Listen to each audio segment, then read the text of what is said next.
Hello, and welcome to the View from Mayor Brown podcast. This is a fortnightly podcast series for employment lawyers and HR practitioners, which highlights developments in case law and legislative changes of importance to UK employers. It is presented by Nicholas Robertson, the head of Mayor Brown's London employment team. The time spent listening to these podcasts can count towards your training requirements. At the end of the podcast, we will explain how to get in touch if you have any comments or questions. Hi, it's Nick Robertson here, and I'm starting this podcast with a correction. We're about to do a podcast where you'll hear a conversation with Jenny McGrandle in connection with ELIPS, which is a really useful volunteer scheme providing assistance often to, or predominantly to, claimants in certain of the employment tribunals. At one point during the conversation, I asked Jenny about who can volunteer, and it may have been a slightly unfair question. Anyway, we've got a correction to make, which is that contrary to what Jenny said during the podcast, in fact, the volunteers, it is possible for in-house employment lawyers to volunteer for ELIPS. There are difficulties with in-house barristers volunteering. There's apparently something to do with insurance issues, but subject to that, in-house employment lawyers can volunteer, and for all the reasons that Jenny goes on to talk about in the podcast, it'd be great if we could have some more volunteers. So, we hope you enjoy the podcast, and thank you for listening. Hello, and welcome to a special guest episode of the Mayor Brown Employment Law podcast. I'm delighted to be joined today by Jennifer McGrandle. Jenny used to be a barrister at Littleton Chambers, joined us and became a solicitor and worked with us for a number of years as a senior associate, and then moved on to Deckers. Jenny is a stellar senior associate, so before our compliance people scramble to intercept this podcast and ask why am I promoting the services of a competitor, Jenny is on the podcast because she and I were talking about some of the work that she's doing for the ELA Pro Bono Committee, which Jenny's a member of, and in particular the work of ELIPS. And we thought it'd be a really good idea if she came on the podcast and talked about the work, the very valuable work that ELIPS does, and indeed how those listening to the podcast can get involved if they're so minded. So, Jenny, first of all, welcome. Thank you. And secondly, let's start with ELIPS. What does it do? What does ELIPS actually stand for? And let's take it from there. Good question. It stands for, I hope I can get this right, the Employment Tribunal Litigants in Person Scheme. It was actually based quite closely on a similar scheme that was set up in the commercial court known as CLIP, so we adopted their acronym. And it's a pro bono clinic that runs every Thursday from London Central Tribunal, providing advice to unrepresented litigants, almost exclusively claimants, but in theory we will also provide advice to unrepresented respondents. It's run and funded by ELA, and we get tremendous administrative support from Lindsay Woods and her colleague Nick at ELA. And we also get invaluable support from the Bar Pro Bono unit and Law Work, so the scheme works very closely with them. Okay, so it runs on a Thursday, you say. So, That's so right. is the idea partly that people who've got cases coming up on that day come and see you, or is it people who've got cases coming up in the future know that this system is there and they can come and see you? Well, when the scheme was set up, it was intended to be principally for those who had a hearing on that day, and we still give those people priority. They will, even if there's a long queue of people, those people will be seen first. And it was intended that if they needed advocacy, people could go in and help them with the advocacy if they wanted, or they could just go in as a sort of litigation friend type person. But word has spread, and now we get a real mix of people. In fact, I'd say the majority of people do not have a hearing on that day. They have a hearing coming up. We're not allowed to advise people who haven't yet issued a claim. And so, yes, you'll be dealing with all sorts of issues, and dealing with claims at all sorts of stages. Okay. And it's been, how long has this been running for, did you say? It's around, I think it's over 2 years now. Okay, excellent. It's been running for 2 years in London, and for slightly less time in Cardiff. Well, I was going to ask, is it only London? Because you mentioned London South, did you say? London Central London Central, is where sorry. it operates in London, although we have people with claims from all over London coming there for Oh, advice. right. So yes, it's also in Cardiff, and we've got a tremendously loyal and enthusiastic bank of volunteers there.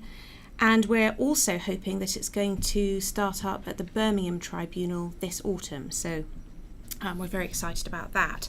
And I think it's intended that there's going to be some kind of launch event for that in September, in the hope that we can get lots of volunteers from the Midlands area to volunteer for that. And I think that's going to be run more like the Cardiff system, whereby it's once a month. Only once, but obviously the hope would then be that it might expand out in due course. Yes, if there are sufficient volunteers and enough demand, but I suspect there will be sufficient demand. And is it something you found in London that there was an initial, when the programme was set up, since then you've noticed demand for services going up and up?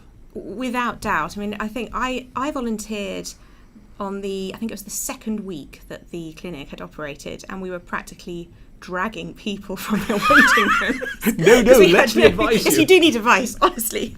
But now you will turn up at 9 o'clock and there will already be a queue of people there. And I think that's a combination of word having spread and also, obviously, tribunal fees. Yeah, exactly. Yeah. So there is now a huge need.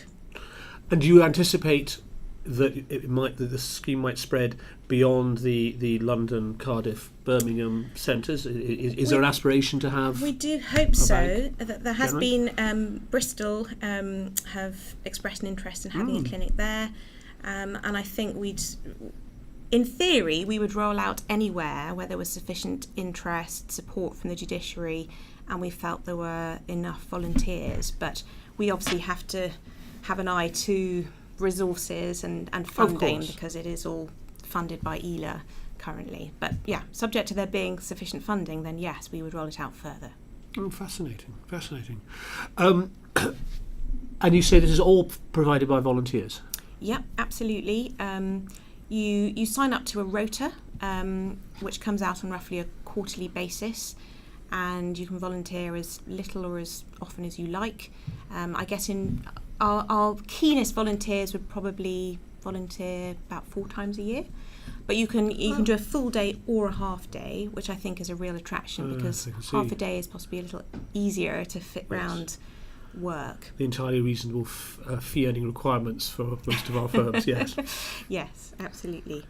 Okay, but I think that's quite important. If you don't have a hefty time commitment, it's like being a tribunal judge, for example, with the expectation that you'll sit for a significant number of days. If you're looking at, you could do a day or 2 or half days or whatever as part of the scheme. That's very flexible. I think that's right, and I think the other real attraction is that you don't have to do any preparation beforehand. All you have to do is a conflict check. You get the daily cause list a couple of days before, but there's no reading in, because you have no idea who's going to be there.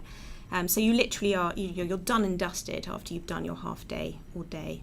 So it is. I think that does make it a lot easier to fit around work than perhaps some other pro bono commitments. And you mentioned conflict checks, so you have a chance to identify if you will be precluded from providing advice, were someone from that case wander in. Is that the way the system works? Well, yes and no. Never guess you're a lawyer. You can run conflict checks on the basis of the daily cause list, but the problem is that you'll have people appearing on the day who are not on the daily cause list. So what you then have to do is, this is what I do, and I think what all volunteers are supposed to do, is you then have to email your office and give them the details. And we're very fortunate we have student volunteers who are supplied via FRU and BPP, and they are a huge help on the day with sort of crowd control and triaging, just getting all the details we need from the litigants, and they generally will collate the conflicts information we need, and then that gets sent to your firm. Now obviously if you're a US law firm, that can cause slight difficulties, but we do the best that we can, and obviously you will know that there are certain entities you can't act against. Yes, of course. We mentioned volunteers, you mentioned students you mentioned assistants from ELA. Let's start with the basics. Who can volunteer? What are the entry level requirements for getting involved? As a barrister, as soon as you're qualified, you can be a volunteer. As a solicitor, you have to be at least 2 years PQE before you can volunteer. Right. You have to have a practicing certificate. And unfortunately, at the moment, we're not able to have in-house lawyers as volunteers, which is something to do with insurance. And I think we're hoping to get round that, because we do recognise that that's a very valuable resource that we're unable to use at the moment, which is rather frustrating. Mentioning insurance, the lawyer in me has to ask about insurance. Go on. How does that work? And can I just point out, you're committing yourself to explaining the insurance policy worldwide? Yeah, so my understanding, I hope I'm not getting this wrong, is that barristers essentially get the insurance via the Bar Pro Bono unit, Right. and LawWorks provide the insurance for solicitors. Okay. So I think There is insurance out there, but yes, exactly. might be one to check if you're signing up. Just saying. Fine. Yeah, Okay. it's all, someone else has dealt with that. I know that it's all bona fide. Of course. So I want to say pro bono fide. Sorry. Yeah, I haven't got any better since you worked with me, Jen. Okay. So, in terms of, if those are the minimum requirements, do you have a sense for where, the ideals may be overstating it, but above and beyond that, what tends to work is if people have done this or have got experience in that, or is it much more wide-ranging than that? I would say that anyone can volunteer. And we do try and pair people up in a sensible way, so right. that we try to have it so there's a barrister and a solicitor on any given day, which is obviously very helpful if there's advocacy that needs to be done, because usually the barrister will do that, although if you've got any budding solicitor advocates out there, then they're more than welcome to get involved. And we also tend to try and arrange it so that there is someone there who has done it before. Yes. So that tends to work quite well, and I think there's a really great sense of camaraderie that builds up during the course of the day. You're in it together. You're there to help one another. I should also perhaps mention that we have access to PLC while we're there. So quick plug for PLC. Yeah. Other learning sources are available.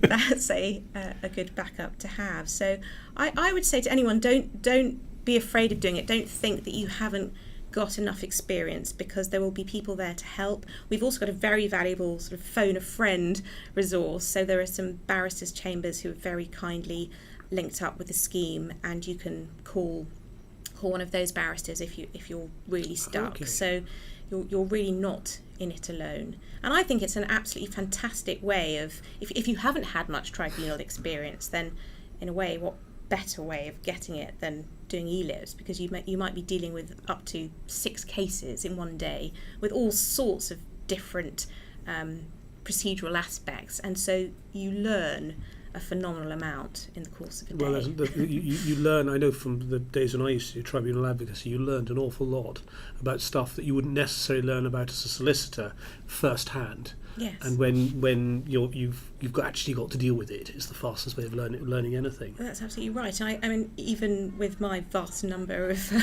years PQE, I'm still learning things, and there will still be at least one thing that comes up during the day that you can't quite remember because you haven't dealt with it for quite some time, or you haven't come across before. Yes. So I think it's a learning curve for everyone. For everyone. And that's that part of the fun. In addition to doing good things and providing the support that is so sorely needed, Yes. it's also a challenge. It's fun, it's exhilarating, it's some of the stuff we live with. Absolutely.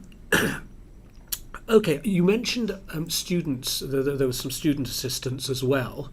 Did you want to talk about how that comes about? You mentioned that there were well, it's additional again, support. that's all sorted out by Nick at ELA. So Right. there's a separate rota for students. So you turn up and there will be 1 or 2 students there on the day, and there is a triage form that they complete with people in the queue outside, which is great. It means you can just get stuck in with advising the first person, which might well be someone who's got a hearing in Yes. half an hour's time. And No obviously pressure. you're trying to amass a vast amount of information in not very much time. And they're also just, sometimes people get a little bit het up waiting outside, so it's quite helpful to have someone out there just busking, guitar, piano. I hadn't thought of that, but maybe we'll introduce that, cheer them up a bit. No, just ensuring there's a bit of sort of crowd control, Sure. and people understand there's an order and a system, and they will get seen, but they might have to wait. Okay, so if there are any students that are out there interested in getting involved, that would be, so it's Nick. Yes, Nick at ELIBs. The best way to get hold of him is through the email address, which is elips at elaweb.org.uk. Okay, if I remember when we post this out on the YouTube link, I'll put up a link, put that email up as well. That would be great, thank you. Okay, good. We've sort of circled round the work and the day. Let's talk about talk about a day. From the point at which you put your name down for a rota, how much warning do you get of when you're going to do, or do you specify it? Where do you go? Talk us through what it actually looks like. Well, I should say that once you volunteered 2 or 3 days before your session, you will be emailed 3 or 4 documents, I think it is, which all contain. The ELA Pro Bono Committee has worked long and hard on those, so those really contain all the information that you need before you volunteer. Right. The rota typically comes out a month or 2, I think, before that next session. So the amount of notice you get depends on whether you volunteer at the start or the end of the. But you're selecting the date. You can, yes, absolutely. There's a doodle, whatever that thing's called, type thing. So you can. There's a grasp of technical details here. You can choose the dates that are most suitable for you. We do say please do not drop out unless it's really there's no alternative, because it's a bit of an administrative nightmare to find other volunteers at the last minute. But I mean, if you give Nick at ELIPS enough notice, you can swap things around if you suddenly find yourself with a commitment that is can't be moved. Sure. Okay, so that's how you get your rota and your day, and you get a briefing pack beforehand. You turn up. Where do you go? Sorry, you asked me that and I forgot to answer that. So that's right. It's London Central. You didn't answer the question, Ms. McGrandle. As I said at the start, London Central, and you're supposed to turn up just before 9, so that there is ideally a clear hour before any hearings at 10. And you just report into reception in the normal way. You say, I'm with ELIPS, and they'll send you up to the first floor, which is where we're lucky to have a dedicated room for ELIPS at London Central, where there are a couple of desks, there's a printer, there's a laptop, myriad forms that you may need to complete. So everything is set up there for you. Right. Okay. So you mentioned there's a pair. You're usually paired with someone else, and it's if you're supposed to be a barrister and vice versa, and someone who had done it before if it's your first time as well. Yes, that's right. Okay. So then, how does it work? Do you see people together? Do you see people separately? We will see people separately, simply because that's when there's a queue. Exactly, that's the most efficient way of dealing with things. But there will be, as I said, there will be a bit of an exchange. You will be chatting to one another and perhaps interrupting to exchange ideas. Sure. That sort of thing. So. Okay. All right. And so, how many people roughly would you tend to see in, say, half a day? Let's take that as a typical measure. I would say, on average, 3 people in half a day. And what do people get a lot at a slot, or is it when you finished it's next? And so the people who've got a hearing that day get priority, and they'll just be seen in a first come first served order, and then after that it's first come first served. So people do arrive at 8:30 in order to get seen. Right. Yeah. Right. Okay. What happens if there are more people than you can see? Is that taken care of for you, or is that something that... I don't think we've ever been in that situation. Goodness. Because it depends on the volunteer, and we leave it to people's discretion, but I think we can sit there until about 5 o'clock. I think at that point we might get chucked out of the building. Yes. And there are still security people there, so yes. There are no issues around that.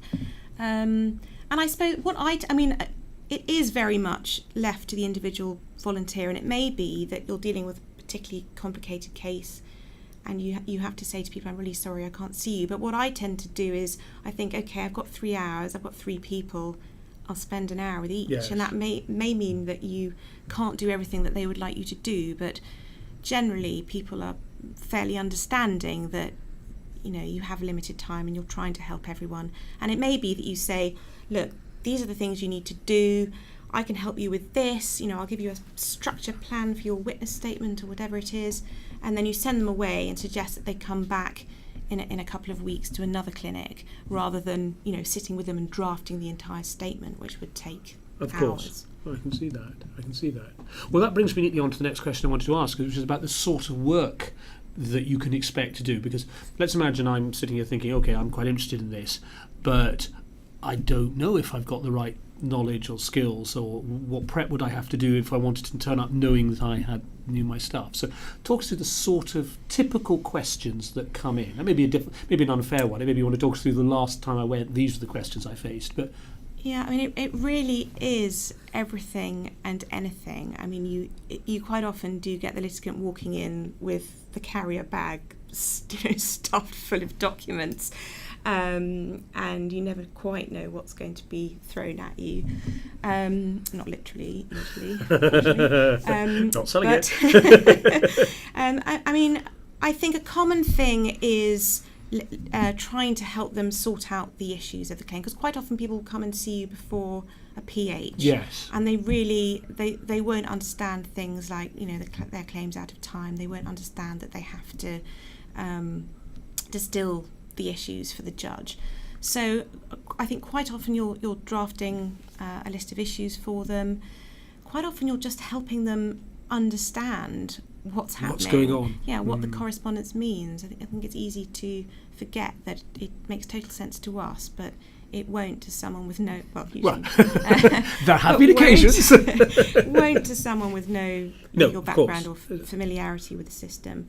So sometimes you might be helping them draft a letter in response to the other side, because I think it's not uncommon, unfortunately, for respondent solicitors to try to take advantage of unrepresented litigants, and they'll have a very aggressive, scary sounding letter, and they won't know what to do. So I think probably the main thing you're giving them is a bit of confidence, because they feel so overwhelmed and scared by the process. Well, they felt strong enough to start the claim, which is a step into the unknown, which is bold and courageous by itself.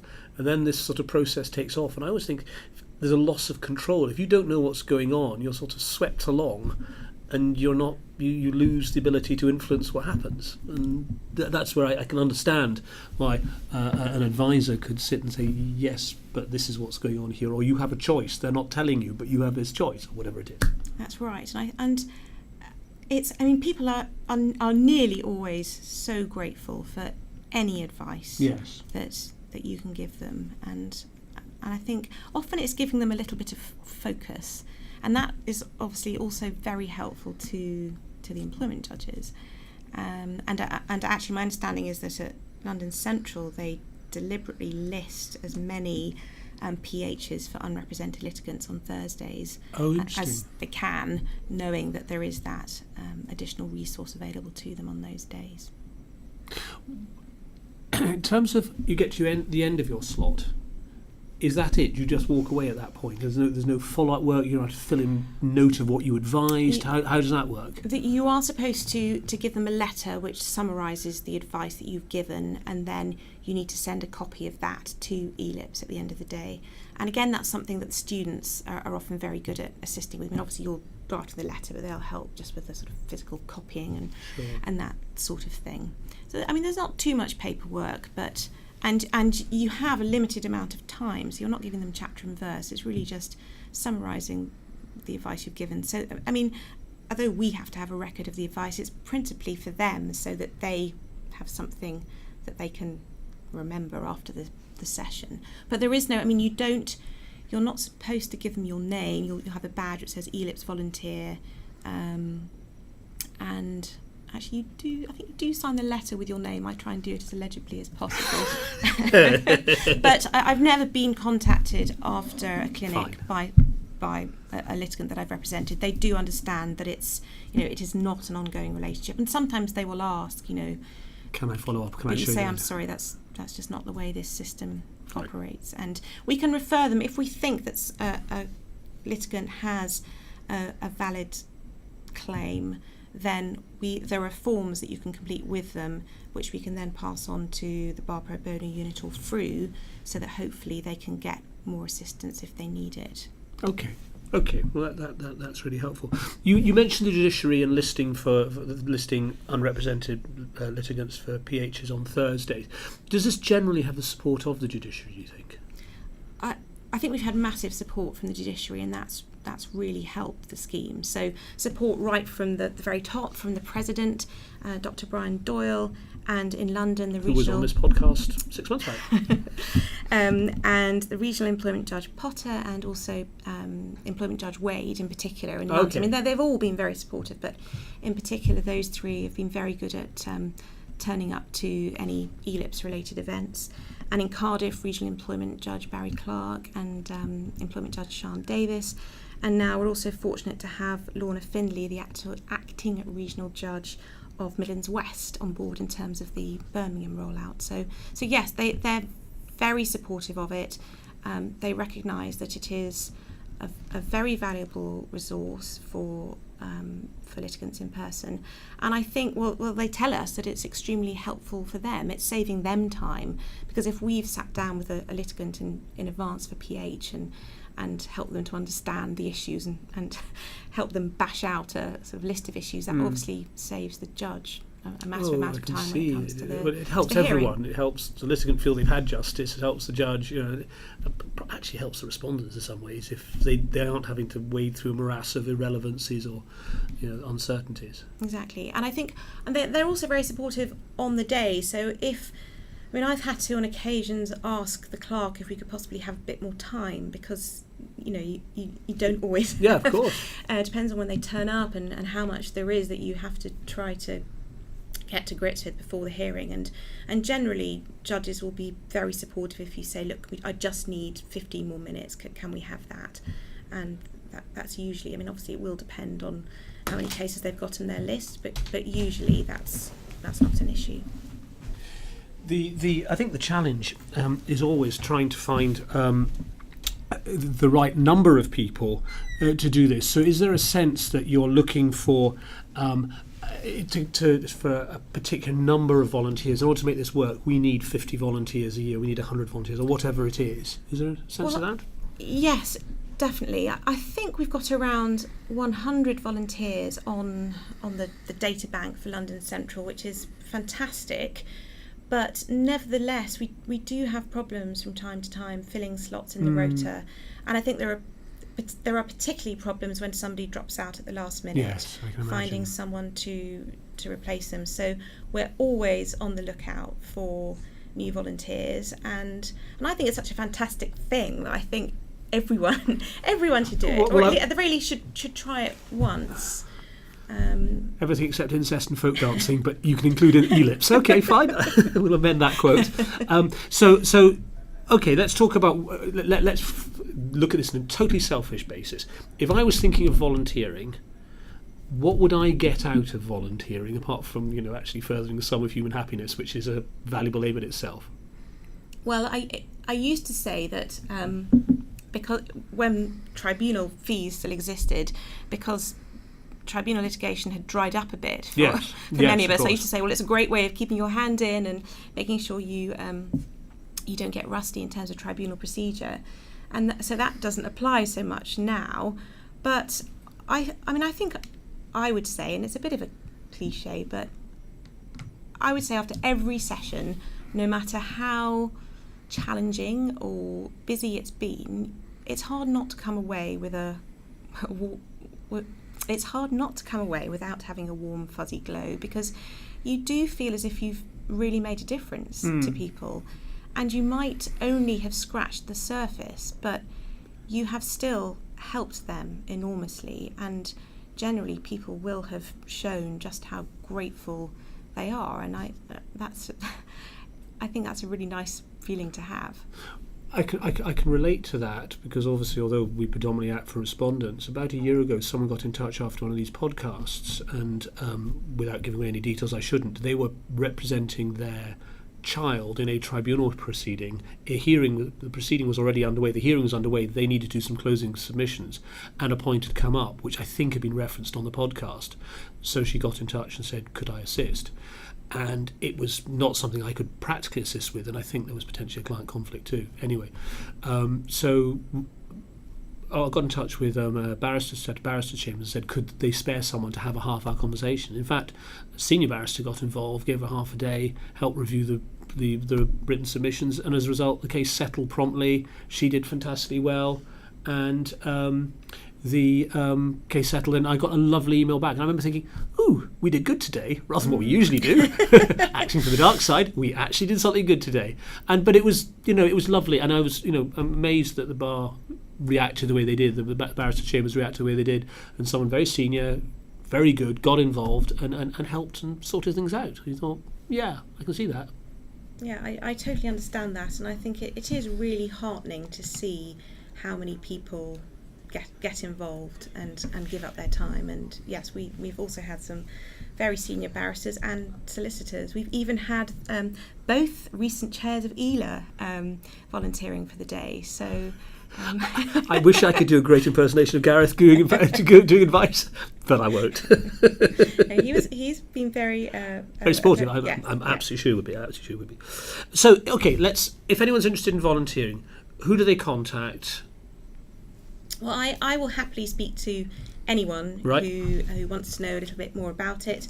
So they can get hold of me at jennifer.mcgrandle@deckert.com. I think that Natasha Joffe at Outer Temple Chambers is also a very good person to speak to. She's the current chair of the ELA Pro Bono Committee and die-hard ELIPS volunteer and supporter. And then, as I mentioned earlier, that ELIPS email address, if you get in touch with Nick or Lindsay there, they will gladly add you to the volunteer bank and give you any other information you need. And I think also we would gladly have anyone who, if they're not quite sure, but they want to come along and see what it's about, just get in touch with me and you can come and shadow. Dip a toe in the water. Yeah, exactly. Just come along for half a day. Sing songs to the waiting queue. Yes. Bring along your flute, and we will. And you can see if it's for you, and hopefully it will be. I mean, people have mixed experiences, but most volunteers that I speak to have found it a very rewarding experience, and most people sign up to do it again. So good. That's encouraging. That is encouraging indeed. Good. Okay. Well, Jenny, as you know, on the podcast we always end with a film, books or music round. What are you going to go for? Well, since I wasn't allowed to mention Mamma Mia. Nope. Or Jane Austen. Nope. There's a long story behind this, listeners, and we'll come back to that one. I thought I'd go for another well-known female author, Anne Tyler, who I hope is acceptable. Keep going. Okay, I don't know if you've read any Anne Tyler. Okay. So she's a prolific author in her 70s, just brought out a new novel, Clock Dance. And I'm a big fan of hers. I've read all her novels, I think. Not Clock Dance yet, but that'll be one of my summer reads. And all her novels are set in Baltimore. Mm-hmm. And they tend to focus on the everyday ordinary. So nothing much tends to happen. They're all quite similar in that respect. But she has an incredible eye for characterization and dialogue. So all her characters are very real. Right. And I think if I had to choose a favourite, it would be, it's quite a tough call, but I think I would choose The Amateur Marriage, which is it's a rather depressing novel, so perhaps not one that your listeners should be taking away. What is it about asking people for book recommendations? Tom Linden had the two most depressing reads known to man, and now you. Come on. Yes, I'm sorry about that. So it's about the unravelling of a marriage. So yes, not very cheery, but two very strong characters. Actually, not particularly likeable characters, which I think is unusual, because I think novelists you like to identify. Yes, but nevertheless, you can identify, and nevertheless she manages to make them sympathetic, which I think is a skill. Quite an achievement. So yes, I'd recommend anything by The Amateur Marriage is Amateur Marriage would be my top recommendation. Okay, all right. Well, Jenny, listen, thank you. It's always a pleasure talking in any event, but I'm delighted you could come on the podcast, and hopefully we'll have a flood of new volunteers to ELIPS, and we'll get a progress report at some stage. That would be fantastic. Thanks, okay. Nick. So that was our latest podcast. We hope you found it useful. If you have any questions or comments, please email Nick on nrobertson@mayorbrown.com. Our podcasts are an overview of cases. How the law applies in any particular case will obviously depend on the individual circumstances, so please take legal advice if any of the matters discussed are relevant to issues that you are dealing with. And thank you for listening.